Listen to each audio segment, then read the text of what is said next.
कराची से ताल्लुक़ रखने वाले ट्रैवल एजेंट ताहा अहमद ख़ान सिंध नंबर प्लेट की गाड़ी के साथ वो लंदन आए हैं। वो विज़िट वीज़ा पर हैं और तकरीबन 2 महीने के बाद 2 महीने उन्होंने ट्रैवल किया, उसके बाद वो अब लंदन पहुँचे हैं।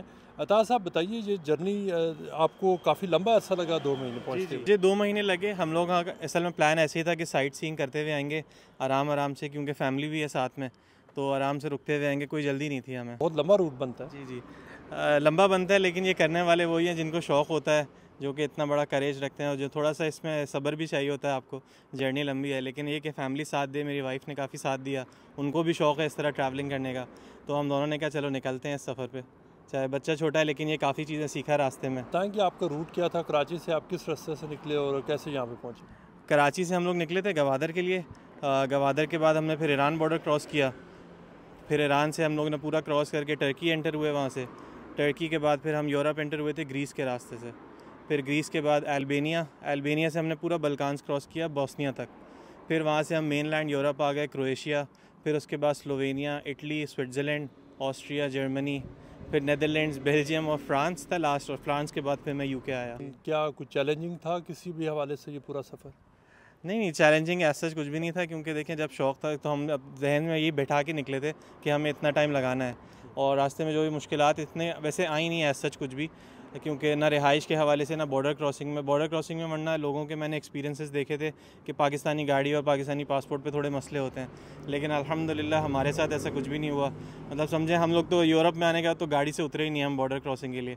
लास्ट सिर्फ टर्की के बॉर्डर पे उतरे थे, उसके अलावा तो बहुत स्मूथ रहा सारा प्रोसेस। मुख्तलिफ जो जिन ममालिक से आप गुजरे हैं, जो वहाँ पे खाने पीने के बाद जगहों पे मसाइल होते हैं? हमने अपने साथ भी कुछ नूडल्स वगैरह, पास्ता वगैरह रखा हुआ था, तो वो भी हम बना ले लेते कहीं पर जहाँ पर हमें अवेलेबिलिटी नहीं होती थी। तो लेकिन ये कि उसके अलावा हर जगह हमें, हर शहर में, यूरोप में आके बड़े शहरों में हलाल फूड ईज़िली मिल गया था, क्योंकि पाकिस्तानी, इंडियन, अरबिक रेस्टोरेंट्स होते हैं हर जगह।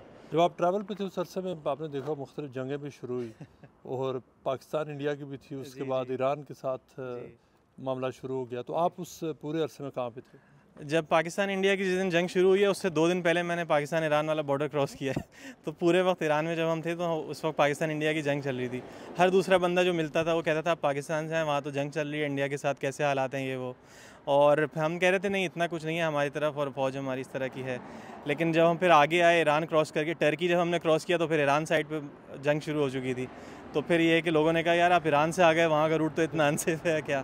लेकिन हम लोग अल्हम्दुलिल्लाह बहुत अच्छे टाइम पे निकल गए थे, अल्लाह ताला ने साथ दिया हमारा। आपको जो पाकिस्तान के नंबर प्लेट, पाकिस्तान का झंडा देख के जो आउटसाइड ऑफ पाकिस्तान लोगों की रिकग्निशन थी एज पाकिस्तानीज़, क्या कहते थे लोग? जो लोकल्स थे यूरोप में ख़ास तौर पे, वो बड़े चौंकते थे इस चीज़ पे कि यहाँ से भी लोग इस तरह से ट्रैवल करते हैं, क्योंकि यूरोप में ये कल्चर काफ़ी है रोड ट्रिप्स का, लेकिन हमारे यहाँ से कोई आने वाला ना, इस तरह फ्रीक्वेंसी इतनी नहीं है। 3-4 लोग ही अभी तक आए हैं, तो उन लोगों को देख के बड़ा हैरानी होती थी, और वो लोग फिर हमसे सवाल जवाब पूछते थे।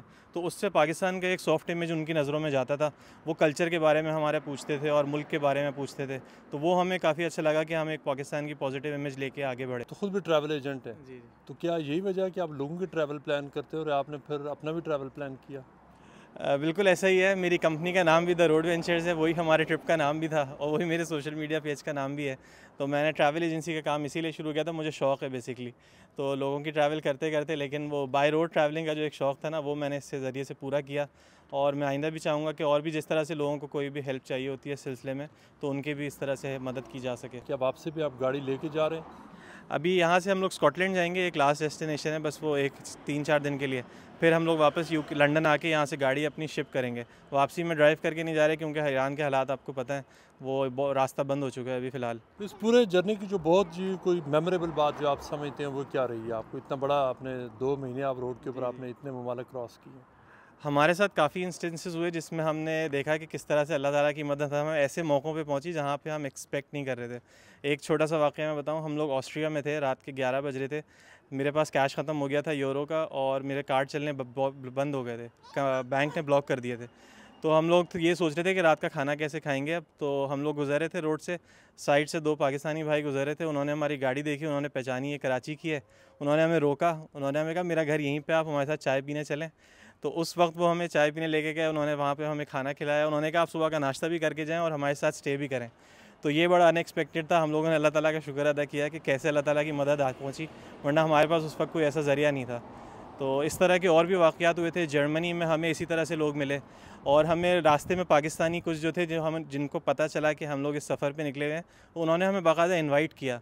क्रोएशिया में इनवाइट किया, फिर उसके अलावा बेल्जियम में इनवाइट किया। वो बहुत अच्छी चीज़ थी। तो इस तरह के वाक़यात पूरे सफ़र में रहे मेरे साथ 2 महीने में।